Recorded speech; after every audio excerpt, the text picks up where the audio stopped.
Hello, lovelies, and welcome to my little lunch party for the last two of the Pagosa Cliffs books. Oops, sorry, wrong screen. I did not mean to do that.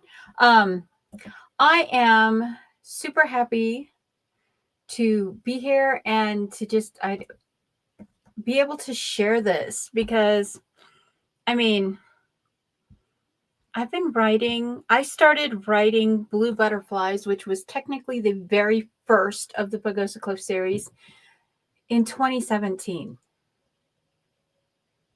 I got dared to write a billionaire romance, and so I did.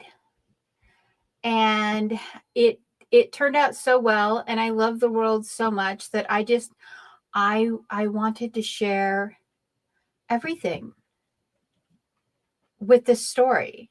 And the world just kept getting bigger and bigger and bigger, and the characters kept getting more and more and more. And I just wanted to keep them, just keep them in my heart and keep them with me. And yeah, it got Pagosa Cliffs is now, the entire series is now 800,000 words, from Tarnished Stars to Winds Over Pagosa, which dropped at the beginning of the month, and now from Red Velvet and Anemones to The Windflowers, which went live at midnight last night. I can't believe how far everything has come with Pagosa. And I don't know if you can hear that. We have a pretty heavy thunderstorm coming in. So I'm going to try to stay here with you all as long as I can. But yeah, it's so exciting to be able to stand at this milestone with everything that I'm looking at. I'm trying to find my cover images. Oh, there it is. There it is. Ha ha ha. I knew I had it. Now let's go back to here. I need to share screen.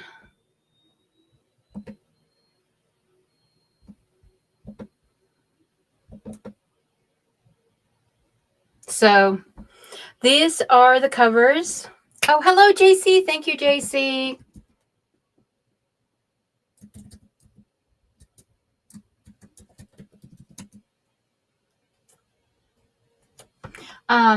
These are the covers for Winds Over Pagosa and the Windflowers.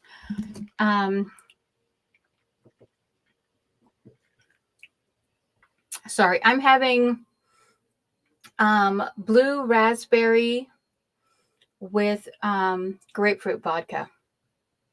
It's very good. I figure after the day that I'm having... Yes, because I remembered your name wasn't Jacinda. Okay.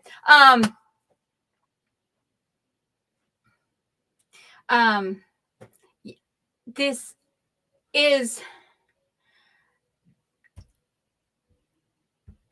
Thank you.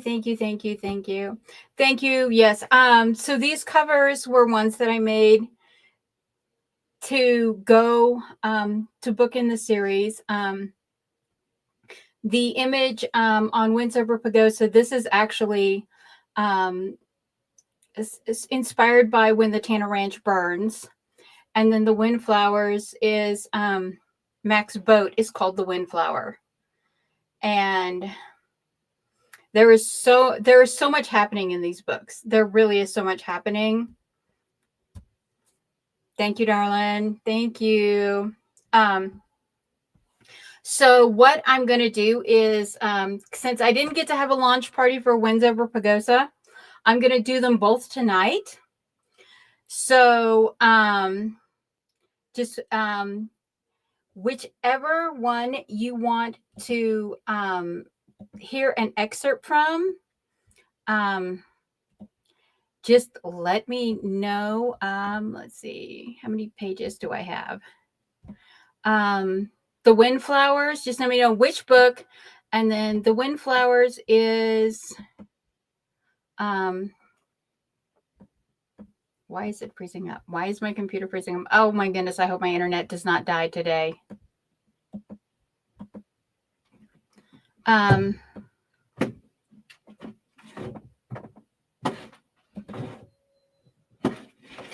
We'll go to 240 for The Windflowers, and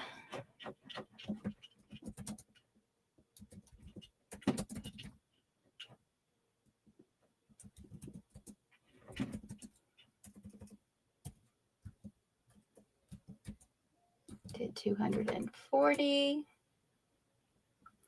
and then for Winds Over Pagosa,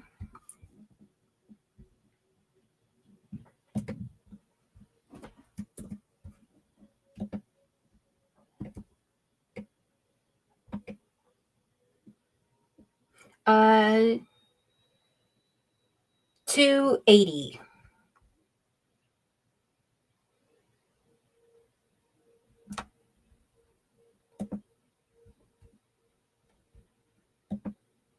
Oh, no, I did not mean to close that. I did not mean to close that. Damn it, Maggie.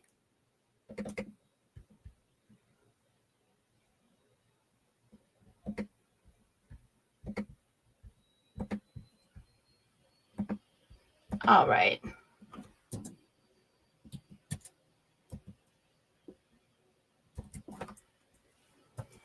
And while you guys are deciding on pages, I am going to read the blurbs, because that is something I always forget to do when I'm doing these launch streams. And I apologize. TDM was going to be here with me, but then we were able to get youngest into the doctor. She was waitlisted. We were able to get her into the doctor today. So we had to bump the stream 2 hours to go get her into it. So the blurb for Winds Over Pagosa is: when the wildfires burn everything we love, only the wishes carried by the wind to the stars above the smoke remain untarnished. Rescue and charter pilot Miranda Rose is temptation and trauma wrapped up in the most beautiful woman Sheriff Thomas Tank Tanner has ever met. She is as broken and self-destructive as he once was, but he can't resist his longing to heal her, and through love himself. A love she is terrified to return, but craves as strongly as her OxyContin addiction. Toxic cocaine-laced cannabis is killing visitors to Pagosa Cliffs, and a mysterious criminal mastermind named Liam Bello is lurking. Sheriff Tank and Deputy Lloyd McConnell face their most difficult case yet. Bello is not afraid to burn Pagosa Cliffs and the mountains around it to ash to get what he wants. The Valtini cousins may be dead, but Pagosa Cliffs has caught the eye of another organized crime group. The Pagosa County Sheriff's Department may have no choice but to join forces with the enforcer of the mafia family they helped bring down to save the town from a new cartel, seize the fatally tainted drugs it sells, and rescue an innocent woman abducted as a bargaining chip.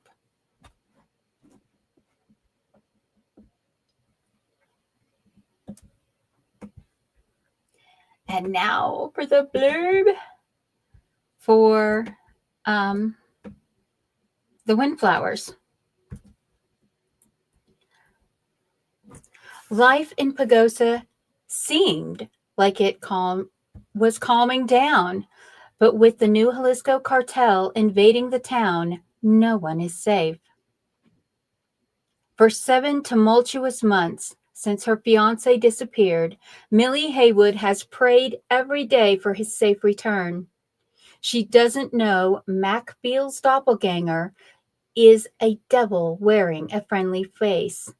To those at the Wild and Enemy Bakery, Gilliam Beale is just Mac's younger brother, an ambitious young developer who wants to tend his missing brother's vineyard and build a casino. However, his preferred identity as cartel moneyman and drug dealer Liam Bello is slowly touching everyone in Pagosa County and leaving a pile of overdose cases for Deputy Lloyd McConnell and Sheriff Tanner to solve, if they survive. Only one state away, Mac looks out at the lights of Las Vegas every evening while resisting the demands of Contessa Frederica Jalisco, Liam's wife and head of the new Jalisco cartel. Liam will do anything to give Frederica her dream, including kidnapping Laurette Mortem from the Wild and Enemy and murdering any who resist him.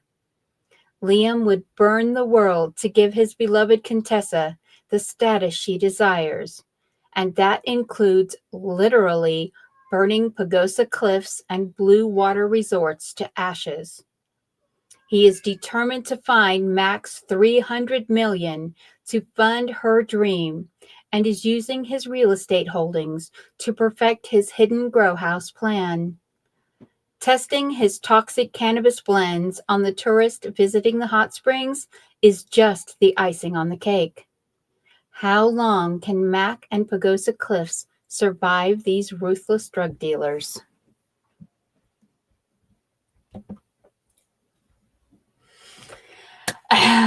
It is a tumultuous times in Pagosa. Yes, yes.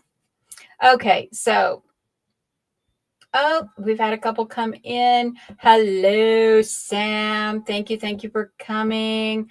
All right. Let's see. JC says page 69 for both. Okay. Fine.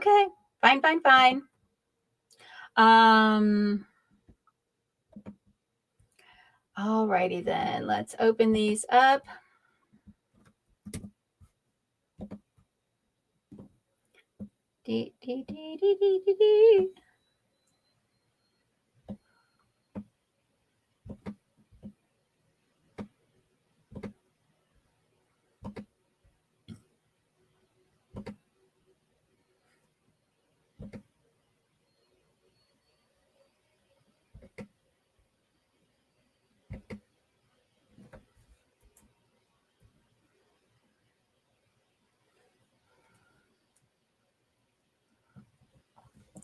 Okay, this is the Windflowers. Thor seemed happy to be walking on dry ground, even if it was frozen. The half-draft cattle horse hated walking in the snow worse than a cat. Lloyd led two cows on leads to add to the one in the barn, while he held an abandoned calf across his lap. His breath made crystalline clouds through the last scarf Grandma Fern crocheted for him. The other sat unfinished in her yarn basket. He tried not to think about it. Lloyd glanced across the pasture toward the small box canyon where Nick Ballard's future sister-in-law lived. Grandma Fern told Tim to introduce him to Cassandra King, and he had. Now Lloyd wondered about the rest of her story and why she was really hiding in Pagosa County beyond what Tim told him, because she wasn't listed with the Marshal Service as someone under witness protection. Lloyd rubbed the calf's ear as it mooed pitifully. None of the cows came when she cried, so he suspected one of the cows had dropped twins and left the weaker one. It happened often when the weather took such an extreme dip after being so mild. Hang on, little gal. You'll be warm and fed soon. Riding back up to the homestead, he put the cows in the barn and called his grandfather on the intercom. Grandpa, I got an orphan and two look due. It was only minutes before Cordell walked into the barn. He made quick work of assessing the pregnant cows, then checked the small heifer as Lloyd held her bottle. She looks good. Lucky you found her. Any idea who's ma? None. We have 6 calves walking around with their mamas. Lloyd frowned, then asked, should I bring them in? Any first-timers? Grandpa Cordell was giving the little calf a shot and drawing some blood. Nope. It's all the older cows. You gonna run her blood against the herd? Did 617 drop? Yes. Why? Well, this little gal's got segmental heterochromia, same as 617, and that old gal won't raise a female calf. Fern had to bottle feed all her heifers. Cordell shook his head, holding on to the happy memory of his late wife's love of her cattle. Looks like we got the second bottle calf of the year. Lloyd groaned, then smirked. I'll drop it off at Tim's. Then he'll have 2. His grandfather chuckled. You'll do no such thing. We'll manage. I got a patient coming over. Do you want to come in and have some coffee while I wait? Hot coffee sounds great. Who's coming? Lloyd thought it was odd because even though his grandfather was a doctor as well as veterinarian, he rarely took human patients. Tank is bringing Celine over. She's ill. There won't be a problem, will there? His grandfather's tone indicated that Lloyd would be the one with the problem if he acted out. No, sir, no problem. Lloyd wondered what was going on that Celine would come to his grandfather rather than go to the clinic or a hospital. He reminded himself that she preferred to be called Miranda now. Inside, he left his boots by the door and started a pot of coffee to brew. All right.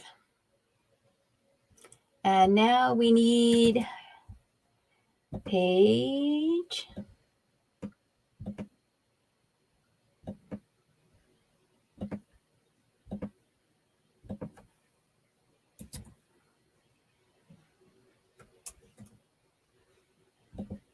Okay, why isn't this?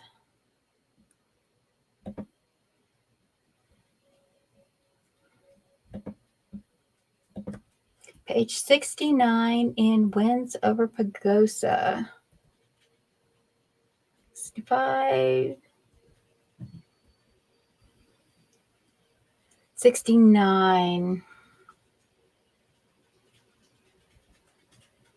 Tank drove Miranda back. Oh, these actually coincide very well because this is before Miranda sees Dr. McConnell, and this is after Miranda sees Dr. McConnell. Yes, these 2 storylines run parallel. It's quite the feat to be running parallel storylines like this because, oh my goodness, it's so hard because everything has to match up. All the dialogue has to match up. Real quick, I'm going to catch up on the chat. Sam is saying hello to everyone. Everyone is saying hello to Sam. Sam says, listening while the Hubs plays Marvel Rivals, and I'm yelling at him not to kill Jeff. The second bottle calf. I've heard those words. Yes.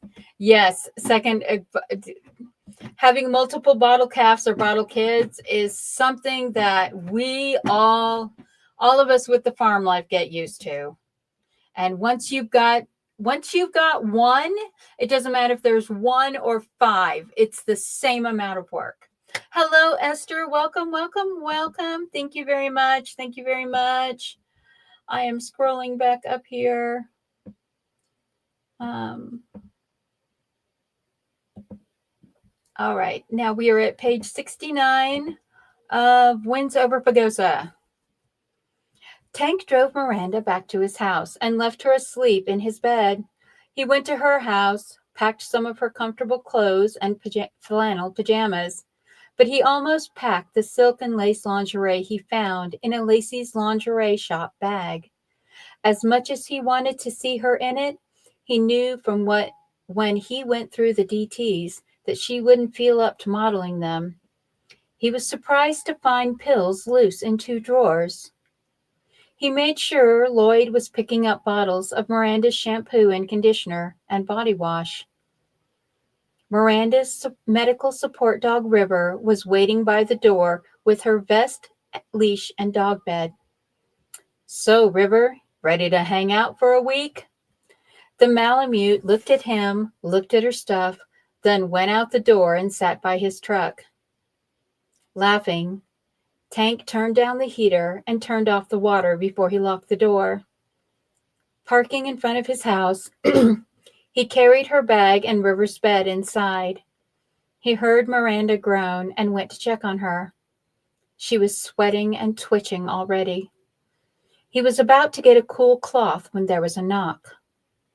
A Hispanic man he had never seen before was standing on his porch. "Excuse me, Senor Sheriff, but I was wondering if—" The man backed up suddenly when River charged between Tank and the man, barking viciously. Lloyd pulled up at the same time as Tank pushed River inside and closed the door. "Sorry about her. She's territorial. Can I help you?"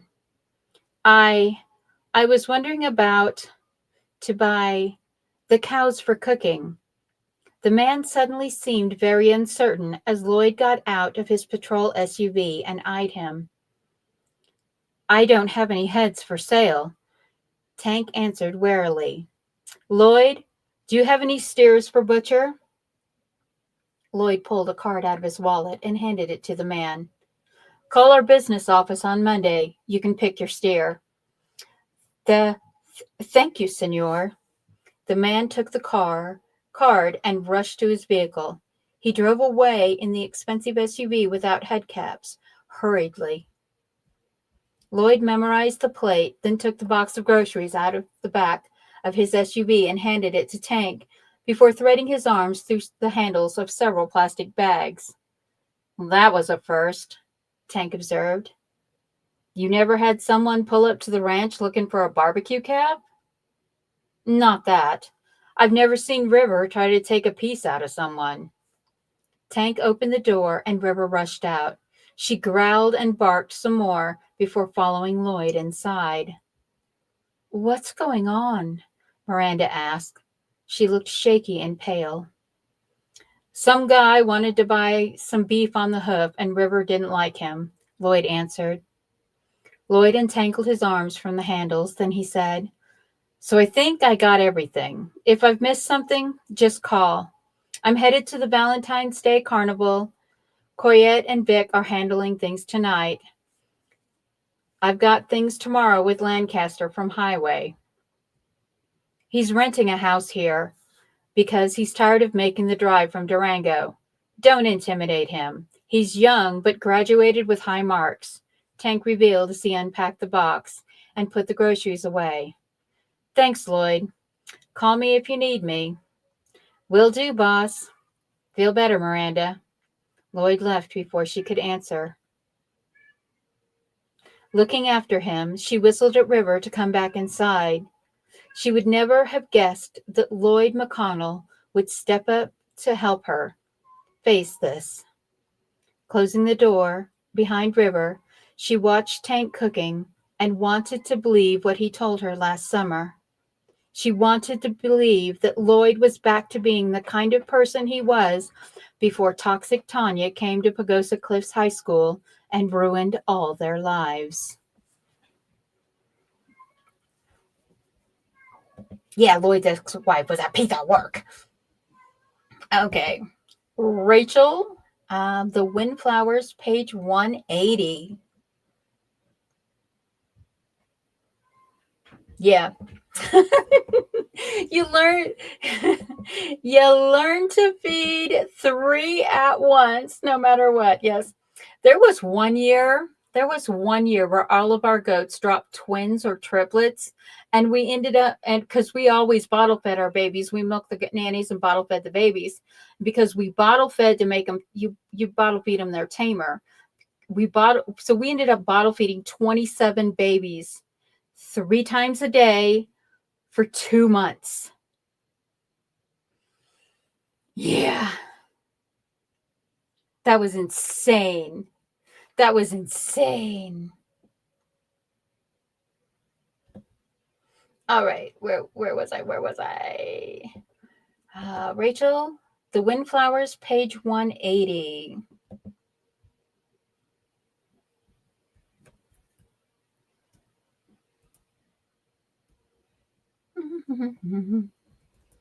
do, do, do, do, do.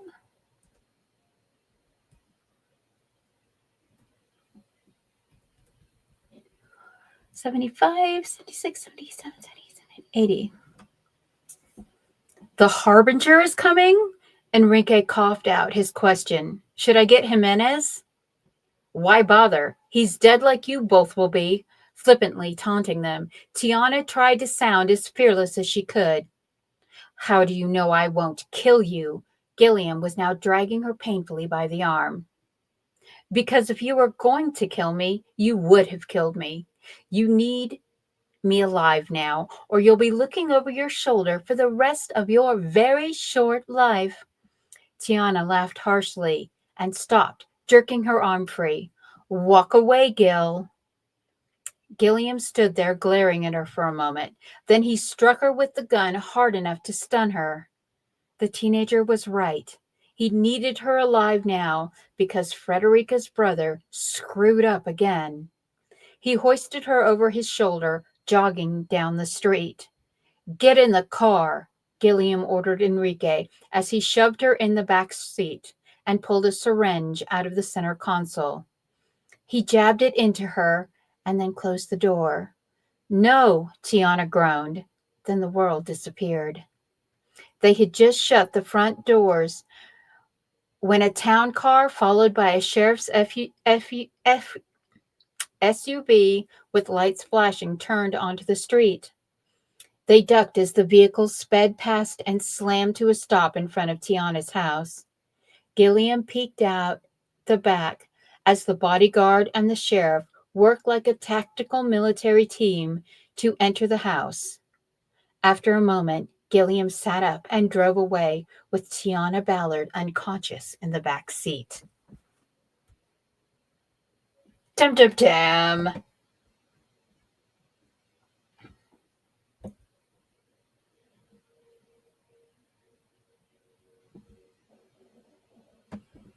Okay, Winds over Pagosa, page 13.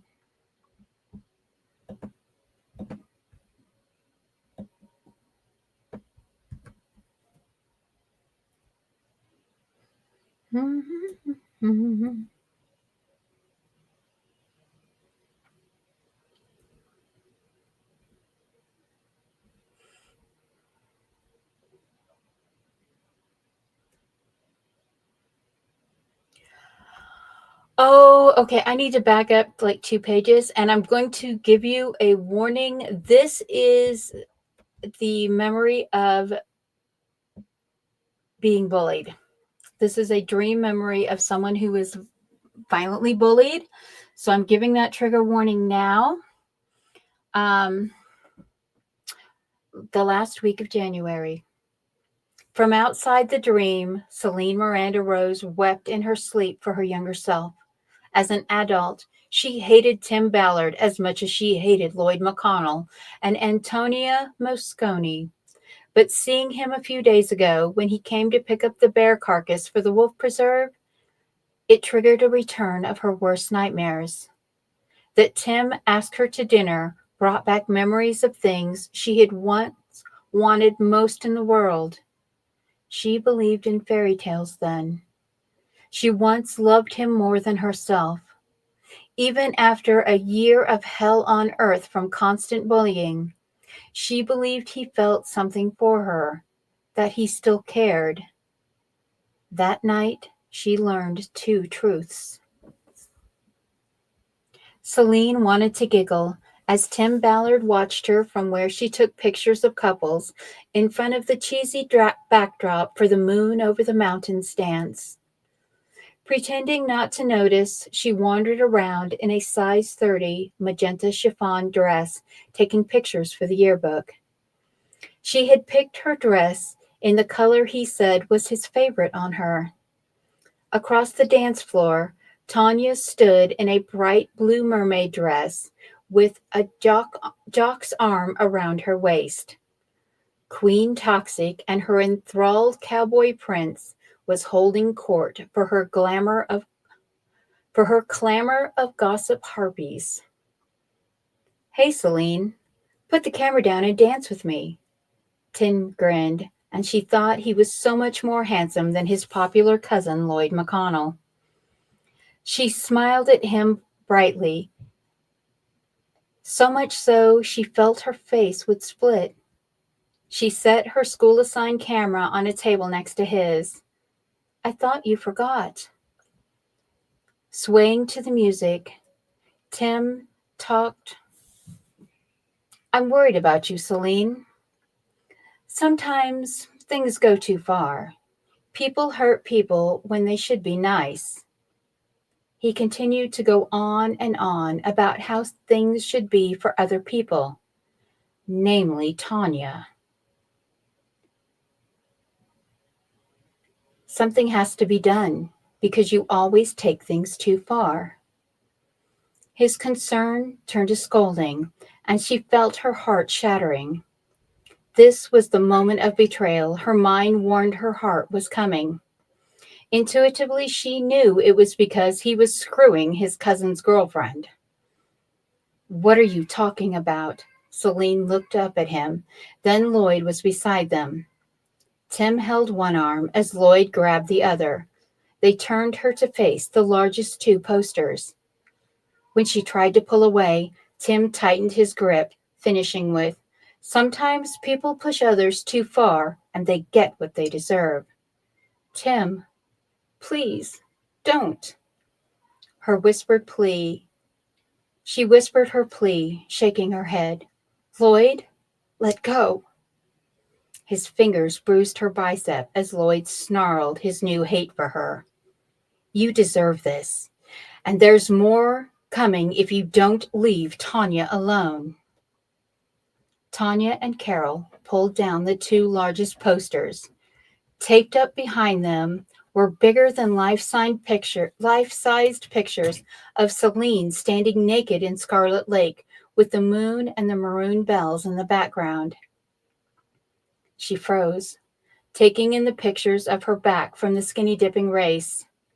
She hadn't even seen the camera flash because she was blinded by the mag light illuminating the midpoint and the beads to prove that she swam across the lake.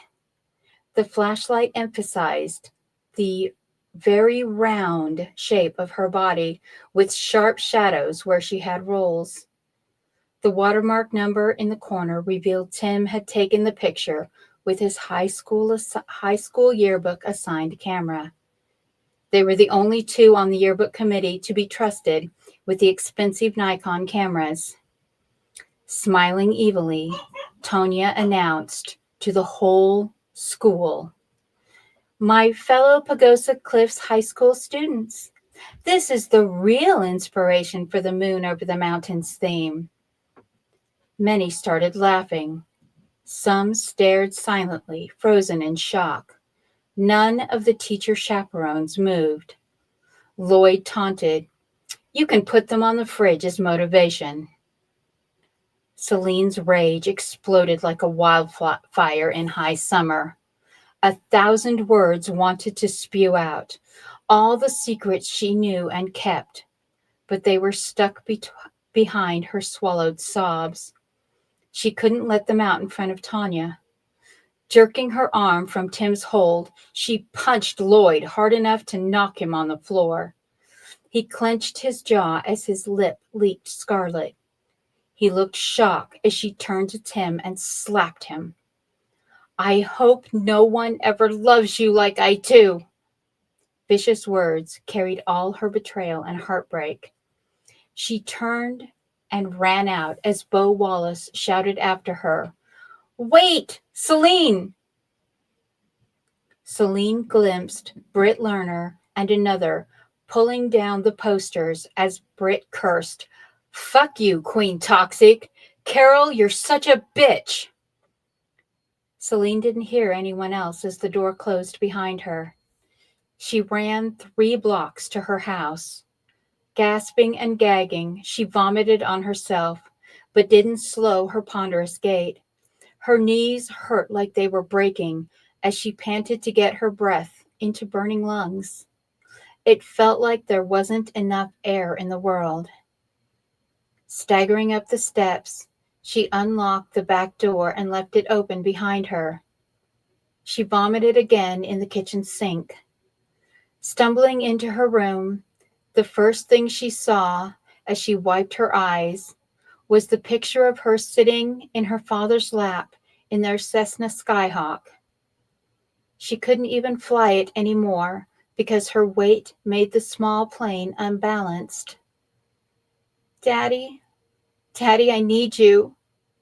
She wept because 5 years ago today, he left her. He crashed fighting a wildfire, and no one had loved her since, except Tim. And tonight, Tim chose Tanya. The emptiness was unbearable. Movement caught her eye, and she turned to look at herself in the mirrored door of her closet. Vomit-covered, sweat-soaked magenta chiffon clung to her body, and sweat-soaked stringy curls stuck to her face. Lloyd's words from the campout came back to her. The thing he said when he took her plate after she had cooked for everyone else. "I'm helping you. You're fat because you want to be. You're fat because you're weak." She had once loved him like a brother, and he said it to her face like she didn't deserve compassion. He and Tim both knew she ate because she grieved her father. Now she was completely alone. She started screaming and attacked the mirror, beating it into spiderweb shards of glass with her fist. Collapsing on the floor with the jagged slashes down her arms, leaking ribbons of blood, she crawled to her father's picture, pulling it down and scattering the memorial tokens she kept for him. She curled around it, listening to her heart struggling as her blood leaked out. She closed her eyes and passed out. Miranda opened her eyes slowly when River licked her tears. She could still hear her mother's startled cry, "Oh, Celine, what did you do?" and the siren of the ambulance. The two truths she learned that night was that love was disposable, and so was she. I am so sorry about that scene. It is trauma in a bottle because she's got so much baggage.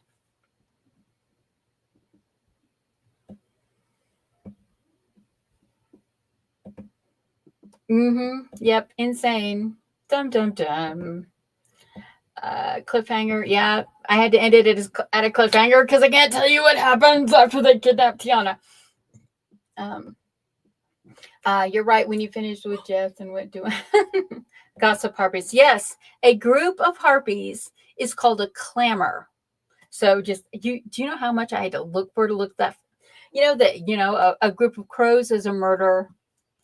And a group of baboons is a congress. Well, a group of harpies is called a clamor. So the more you know. Sorry.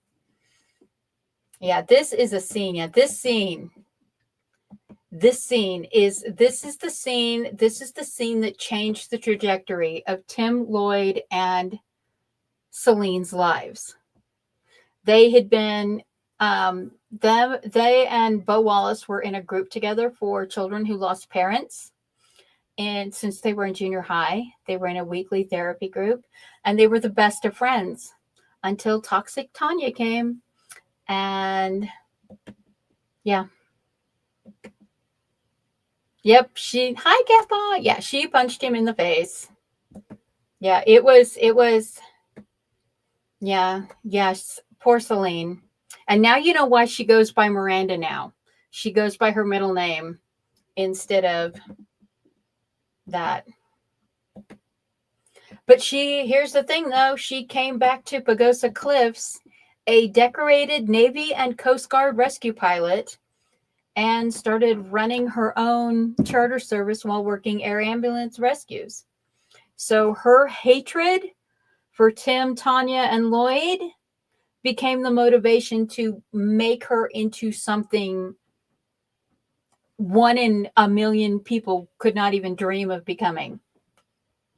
So thank you. Yeah. Yeah, that's the thing with these books. Everybody was like, oh, you write contemporary Western romances. Isn't that sweet? No, I trauma bond. Yeah, I beat it out of you. Sorry. Yeah, but Celine, when she finally leaves the Coast Guard and comes home to Pagosa Cliffs after a very bad accident, leaves her burned on 30% of her body. She comes home with all of the rage left from that night that she has, from that night right there, that she has never dealt with, and an addiction to Oxycontin, which is one of the most dangerous medications in the world. Yeah. She made herself bigger than life because she was always been better than him anyway. Yeah.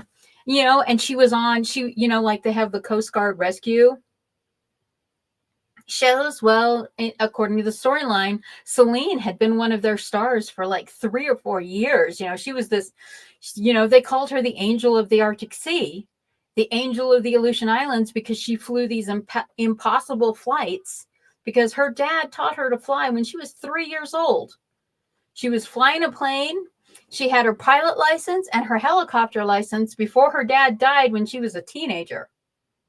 So that right there tells you how much of a natural pilot Celine was and how good she was. And, and there's a scene in Anemones in the Wind where she tells Lloyd, I've always been better than everyone in Pagosa Cliffs, and all of you know it.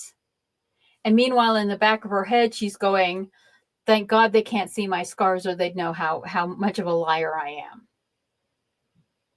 So, yeah, it's not a whip. It's a cattle prod. Please send your tears from my roses. I live in a drought zone. No. Yes. Alrighty. Okay. We need more. Where was I? I have Miranda. Page 75, Wins over Pagosa.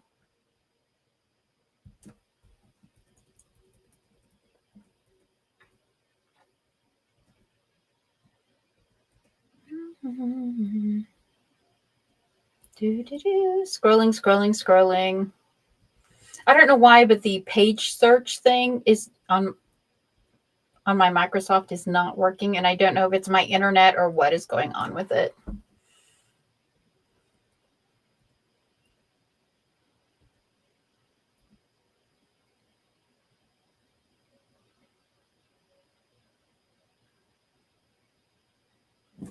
After leaving the community Valentine's Day carnival, Lloyd helped Coyette with a traffic accident and DUI.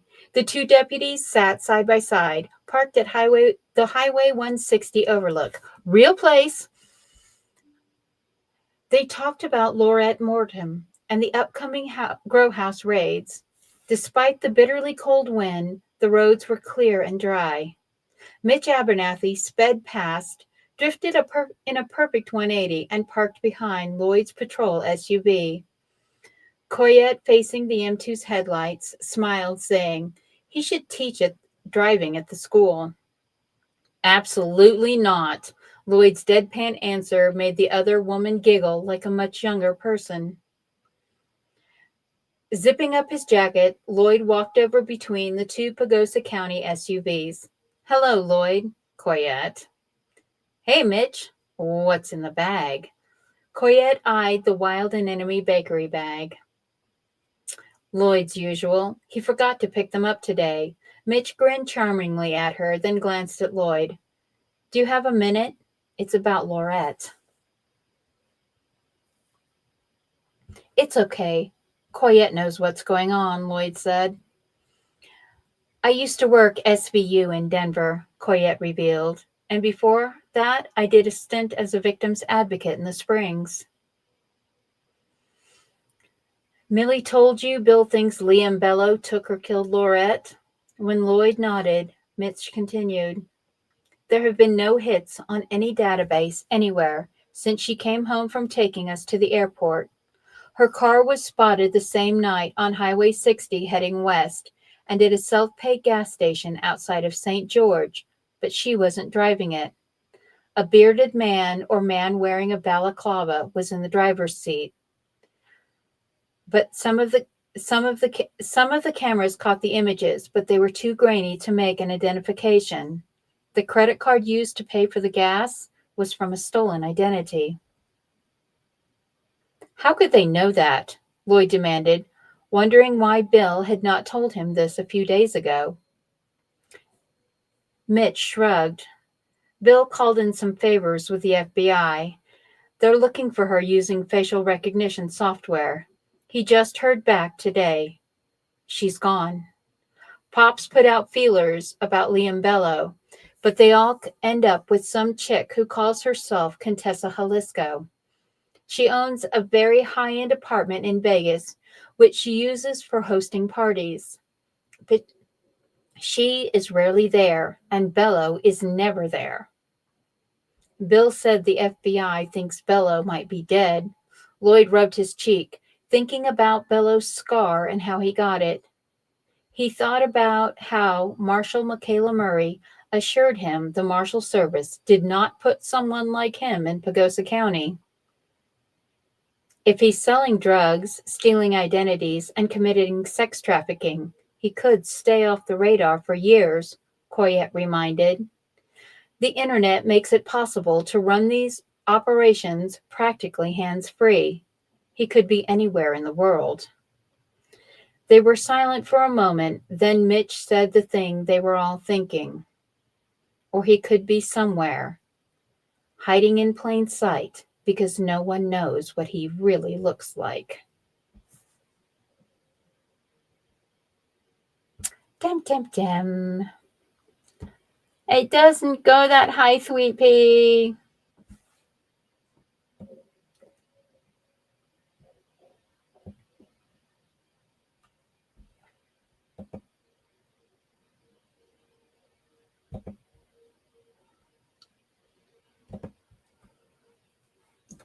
Yep. And if you're wondering how Liam got his scar, I can read you that scene. It's a little traumatic, but it gives you this romantic insight into the antagonist that explains why some of my beta readers want me to write Liam and Frederica's story, even though they both at the end.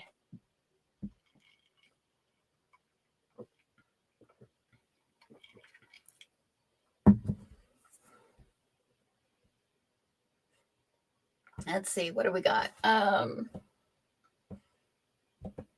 Sam says, the salt from your tears makes the roses thornier.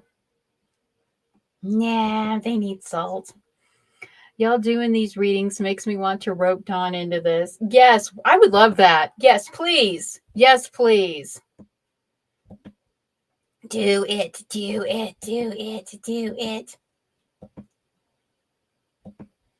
See, the journey to get here, there's fun. Yeah, somebody's going to unmask the dude like the Scooby-Doo gang. Oh, literally. Oh, the things and the things and the things. You'll just have to read the books. You'll just have to read the books. Let me see.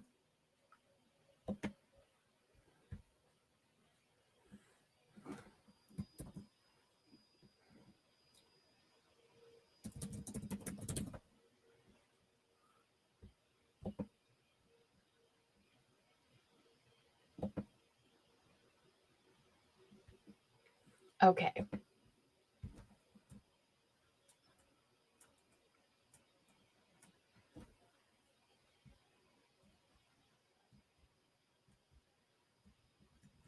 I'm going to read you some of the interaction between Mac and his brother. Mac's the older brother by 11 years. Thank you very much.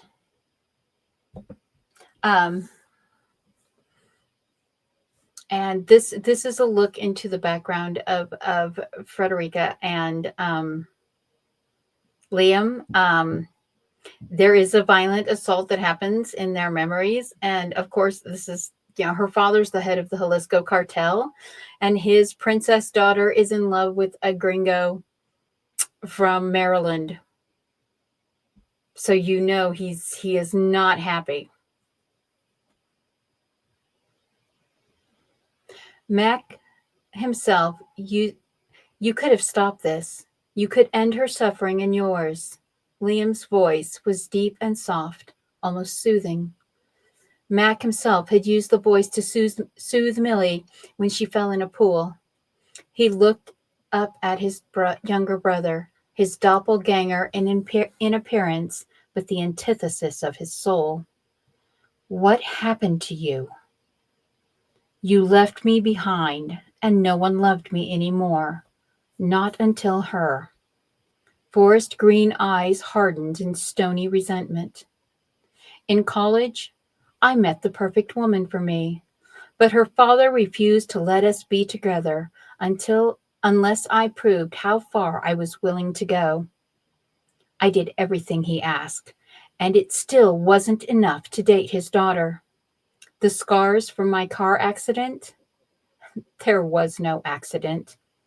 His fingers rubbed the ugly line under his beard. Freddie's father burned me with a fireplace poker after catching us in bed together. She slapped him and said I was her soul and her only love. Her father vowed he would make it so I wouldn't want her and she me. He burned me and then had me beaten and whipped until I was almost dead, while his men raped Freddie in front of me. Liam's emotions became cold as he recounted the most horrific day in his life. Look at me, Freddie. Look at me and not at them. Only you and me, he wheezed out as a whip lashed his back. Her eyes leaked tears. She flinched with every crack of leather against his flesh, but she never cried out as they abused her. One after another left his vile seed sprayed on her back while she held her head up and stared at his eyes. We never looked away from each other's eyes, and the moment they released me, I threw my body over hers to protect her from being whipped too. As he spoke, Gilliam relived the day his humanity died. They released his restraints, and he collapsed. Then they started whipping her. At her first scream, he crawled, then staggered upright, throwing his abused, bleeding body over hers. He lay across her back to save her beautiful skin from being scarred. Stop it! Stop it! You're killing him!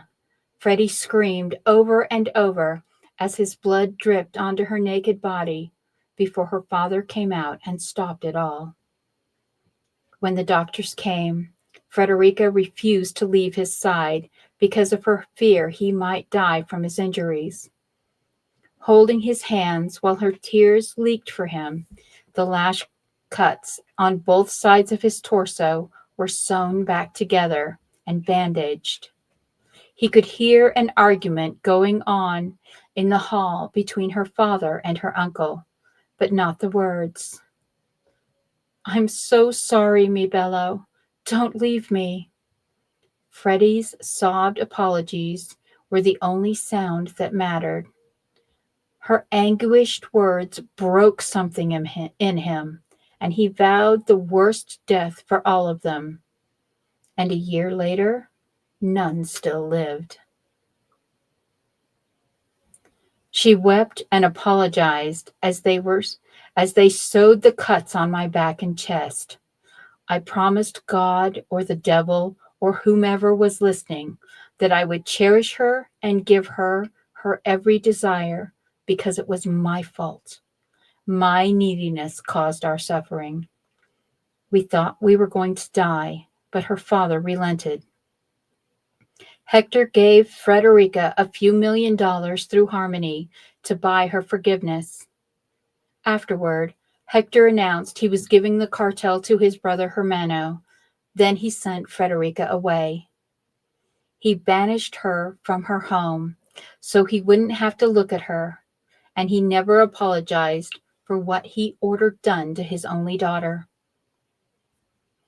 Jimmy told us their father hadn't meant it to go that far. His men were supposed to scare us, not ruin her and almost kill me. That didn't matter. She spent her whole life preparing to take over her father's cartel, and he refused because of me. So I used everything I learned in college and from her family to build her dream with her. Looking dead in his brother's eyes, Mac shook his head slowly. You are not going to use the money Kyle and I made building blue water resorts to fund a criminal enterprise. I won't let you. But you owe me for abandoning me after Mommy died, Gilliam demanded. I don't owe you anything. I went to college and turned my trust into my fortune. Dad gave you everything he gave me.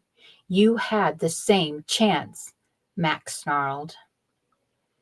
Gilliam glared at him, mocking. Our dreams cost more to build than yours.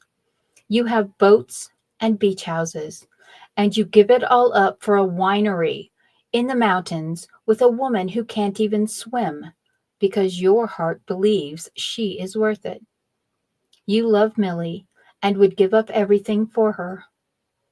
Just like me, Contessa is worth giving up everything for because she lost everything to be with me. It's not the same, Mac retorted softly.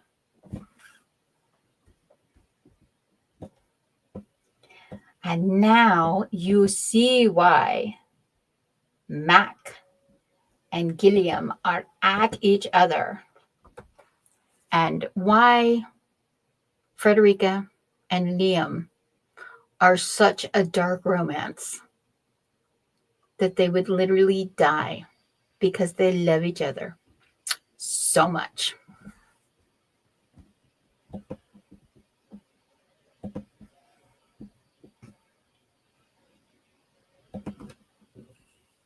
Oh, it makes me sad thinking about what's going to happen to them because they're criminals and I always kill my criminals. Okay, it's fine, she said as she drinks more vodka and blue cranberry.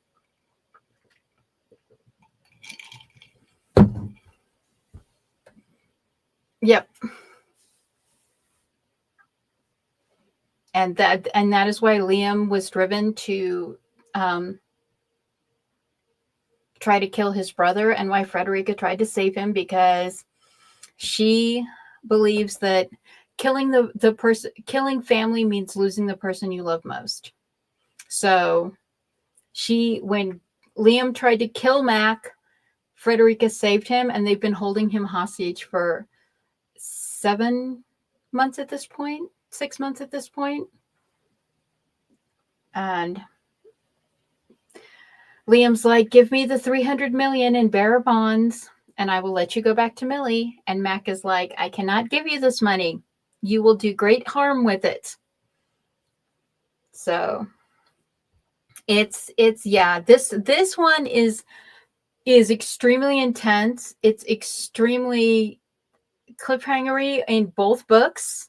Both Winds Over Pagosa and The Windflowers both have both of them have scenes that are from different perspectives that are the same scene, and both of them have their own scenes, both of Liam and Frederica, and things happening. So yeah, it's this is some of the most intense going on until you get to Stars Over Pagosa, when you're dealing with they're trying to hunt the serial killer, the erotica killer, who uses his these stolen and then published erotic romance novels of his high school crush to create a fandom, and then he uses the unrealistic scenes to murder his victims, and then later stages them as like suicides or accidental deaths.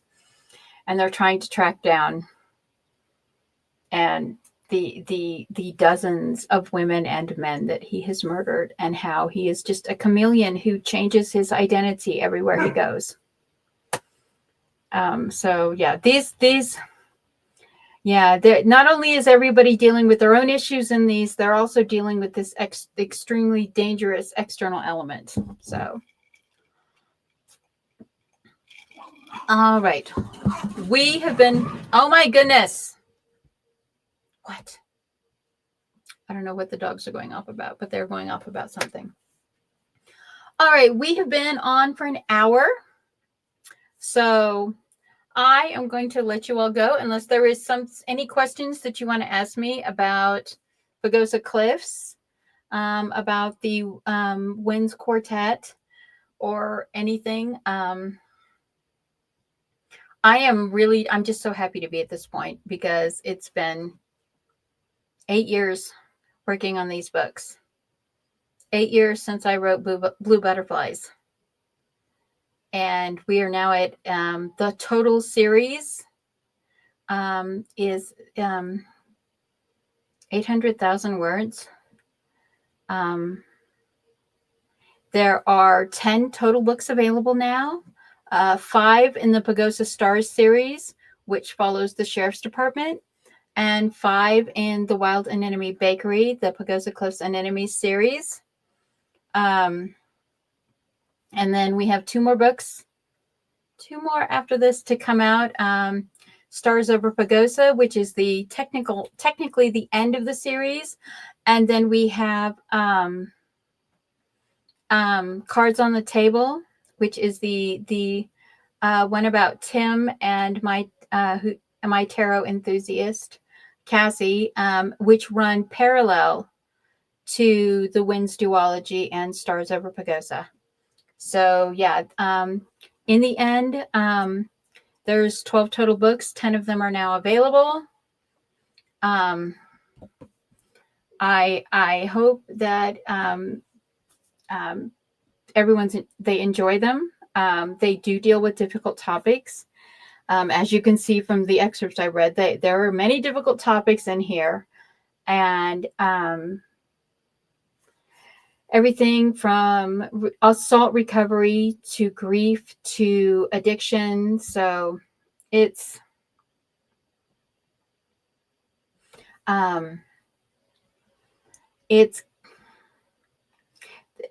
was hard to write these, but I feel like they were needed to write, because I've got characters, especially in the Pagosa Cliffs Anemones series, that are in therapy. They talk about therapy. Therapy is important. Therapy helps you cope. Yes. And it's been a while. The very first book, timeline-wise, in the whole series is Tarnished Stars, which is the Pagosa Stars #1. That is Tank Tanner's story. The next book in the series is Red Velvet and Anemones, which is Millie Haywood's story. The next book is The Wild Anemone. And then you have, going timeline-wise, some anemones are blue. blue butterflies and blue water and blue butterflies are the Pagosa Stars books. With Some Anemones Are Blue is the parallel. And that is about when the Valtini cousins from the Valtini Amalfi family come to Pagosa Cliffs, and bad things happen. And Millie and her friend are trying to figure out how to bring the Valtinis down and almost getting themselves killed, while Coach Wally, Camille Wallace, is dealing with developer Kyle Hightower coming back into her life after a misunderstanding 14 years earlier. And they're trying to clear the water between them while keeping Camille's daughters and one of Camille's divers safe from the Valtinis. And then the next, the blue trilogy, those 3 books are the blue books. And then we have the Winds Quartet, which starts with Windswept Stars, which is Tank and Miranda, and Anemones in the Wind, which is Millie and Mac, happen at the same time. Or Millie, Mac, and Lloyd is kind of a love triangle, but Millie never stops loving Mac. She always loves Mac, and it's just Lloyd's hopelessness, because he was a jerk, and you break something, you can't get it back. And then these 2 books are the end of the Wind Quartet: Winds Over Pagosa, which is Tank and Miranda, and The Windflowers, which is Millie, Lloyd, and Mac. And so the books, you can read all of one series, you can read all of the other series, you can hop back and forth between them. But this 2 series basically run parallel. There are overlapping events, but I try to tell them from as different a perspectives as I can, because they are different books. And yeah, I never realized how hard this was until I did it. And then I was like, why do people do this? But, you write these characters and you fall in love with them. And the thing with Pagosa Cliffs is, I tell everyone, I want you to feel like you know these characters as well as your neighbors. I want you to feel like these characters could be your neighbors. So, yeah. I want everyone to I want everyone to love Pagosa Cliffs as much as I do. I really do. And TDM, the Dramatic Mara, who is still up in the Navy right now, she has helped me edit all of these books. She has helped me write all these books. If you go to see the rough drafts on my Inkit page, you will see the comments at the end of the chapters of things happening, especially in the Anemones books, and TDM hates Lloyd. She really does. And she's always #Lloyd must die alone. And it's like, oh, just give him a break. He's got baggage.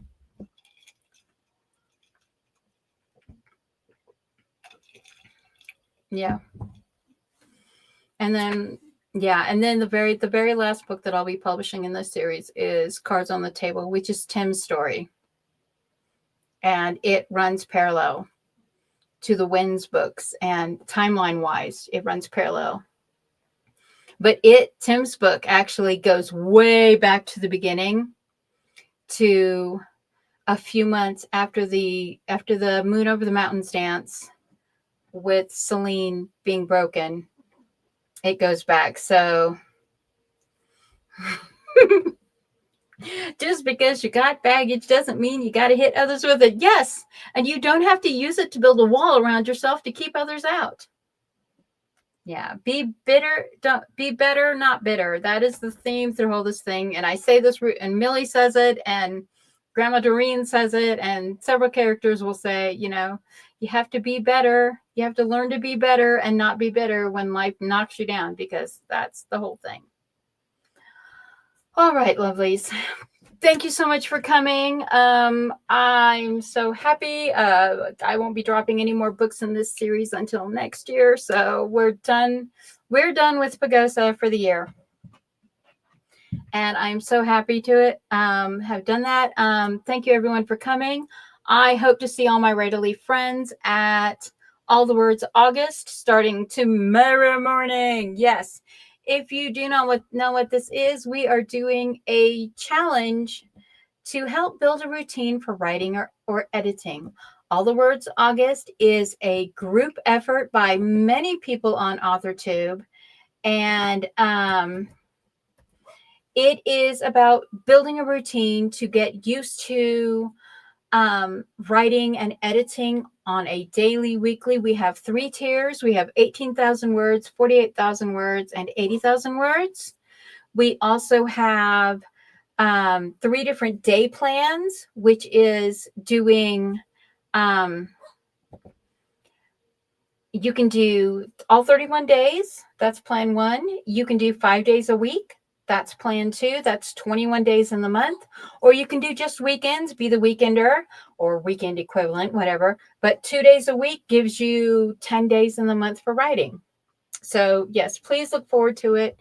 Join us tomorrow for the beginning of it. I'm going to be doing streams. Rachel, Sam, Rita, everybody here is doing streams.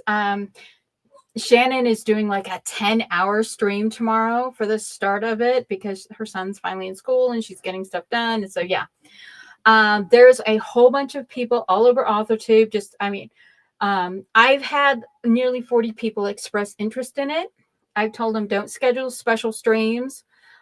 Just, add the All the Words August hashtag to it because it's about writing together as a community. It's about building a routine.